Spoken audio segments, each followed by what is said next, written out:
Now, I'm not a firm believer in console war, but people are still fighting about it. You can check Twitter and you'll see what I'm talking about.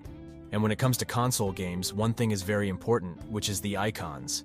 Every console or company needs a brand frontrunner that can represent them very well. You know, like the Mario for Nintendo. Now, whenever someone says Nintendo, you think of Mario. People buy a Nintendo console because they are attracted by Mario, probably because of how iconic he is. Simple, but iconic. Now, Microsoft doesn't have that strong of a mascot with them, because they're not really very exclusive, heavy consoles. They just want to release games and make money with Game Pass. But you can make an argument Halo is a kind of Microsoft mascot. But now let's talk about the big boy. The company that you can say is currently the king of gaming, which is Sony. They sell more games than any other company. They sell more consoles than any other company. In every generation, Sony has taken part. They only lost once when Wii defeated PS3, which can be talked about in another video. But let's return to the mascot. Sony does not lack video games or characters. They have a lot of characters they can choose from. With the release of PS5, they tried to market this tiny robot as their mascot. But I don't think that's gonna work because this does not excite people enough. This is not what can rival Mario, but yeah, this is not that important. But if Sony needs an icon, can it be Kratos? Why and why not? Lately, Sony is trying to release their games to PC like after 3 or 6 months of the PlayStation release. And can Kratos be the mascot Sony wants? I think they won't. They're not going to choose Kratos, because they have never done it, and they will not do it now. Kratos is not perfect for a company mascot. What I'm about to say might sound stupid to some of you, but hear me out. Kratos is kind of a negative character. Let's forget his rebranding of 2018 God of War, and look into the original Kratos, which came with the original PS2 God of War. What do you think of Kratos when you play the game? A fierce monster who can be a great villain in any other game. He's a literal monster that butchers people, while Mario has that goofy, iconic hero-type energy.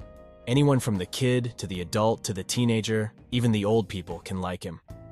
There's nothing bad about it, but Kratos is too complex, and you cannot attract everyone with its complexity. Sure, people love Kratos.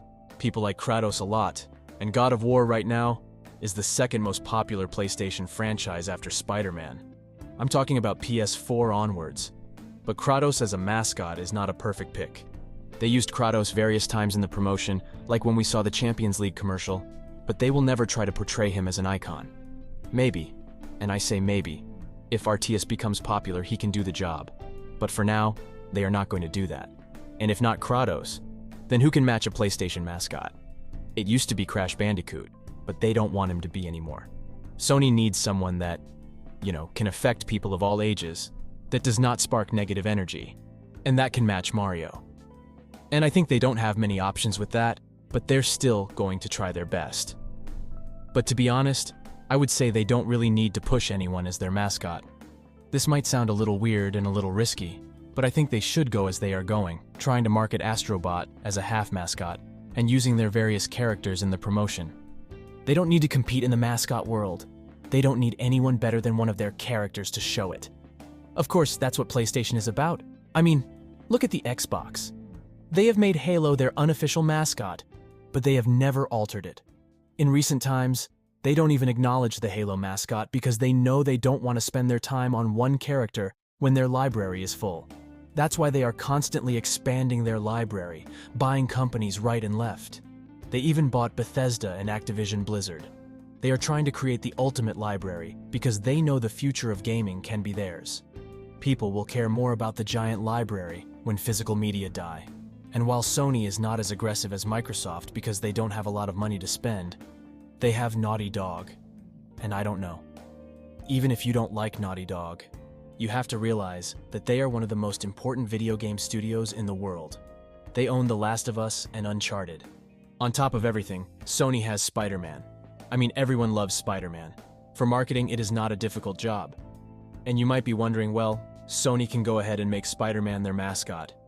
Well, Spider-Man is the most important asset of Sony and PlayStation, but there are a lot of risks with making Spider-Man their mascot because of how controversial the copyright ownership of this character is. Spider-Man movies make billions of dollars, but they probably don't want to mix their gaming and movie aspects. Now let's talk about some things for our viewers. I could have made a separate video about this, but I think let's discuss it right here. Can Sony make Sonic their mascot by buying Sega, maybe? Even though Sega has denied getting owned by someone else because they wanted to be their own boss. I mean, why not? So, can the Sonic and Sega thing work? I mean, look at their names. They sound a lot alike, but I think it will not work. And Sony knows that too.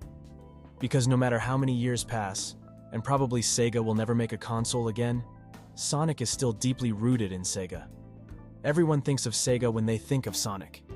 And even if Sony or Microsoft buys it, no one really will feel that connection with this console. So, picking up Sonic and making it their baby boy will not work either, probably. So they should just stick to expanding the library now because mascots might not be that popular in the next generation of gaming. You never know.